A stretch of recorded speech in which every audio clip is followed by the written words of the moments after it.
आखिर पवन सिंह क्यों नहीं बने पिता?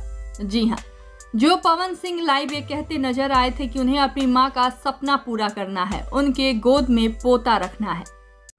मेरे पिता बोलते थे कि बेटा हमके कुछ ना चाहिए, पवन के लड़का खिला ले तब हम चलियो जाए तो कोनो तकलीफ ना रही। लेकिन मैं बदनसीब इंसान हूँ, बदनसीब बेटा हूँ कि मैं अपने बाप का सपना पूरा नहीं कर पाया। लेकिन हाँ, माई के सपना पूरा करब, चाहे जैसे होके। हमार माई बगल में भी है।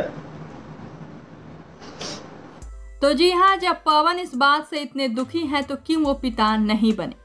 आखिर उनकी पत्नी ज्योति सिंह ने क्यों पवन को पिता नहीं बनाया?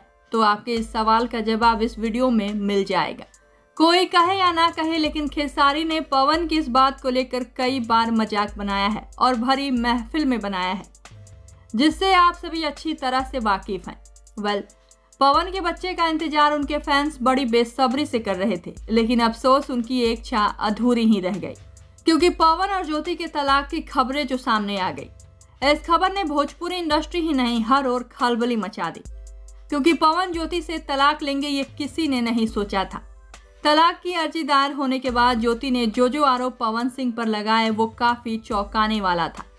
ज्योति ने पवन पर मारपीट और गाली गलौज के साथ एक ऐसा आरोप लगाया जिसने सबको हैरान कर दिया। जी हाँ, पवन पिता क्यों नहीं बने, इस बात का खुलासा ज्योति सिंह ने अपने इस आरोप से किया।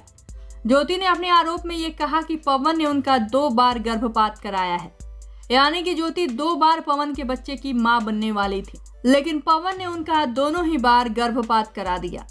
ज्योति के इस आरोप ने सबको चौंका दिया था और इस बात पर यकीन कर पाना मुश्किल हो रहा था। अब ज्योति का ये आरोप सही है या गलत, आपको क्या लगता है? बताइए अपनी राय नीचे कमेंट बॉक्स में। और भी ऐसे ही खबरों के लिए सब्सक्राइब कीजिए हमारे चैनल को। तू ऐसे दुखी हो तो फिर हम टूट जाए माई।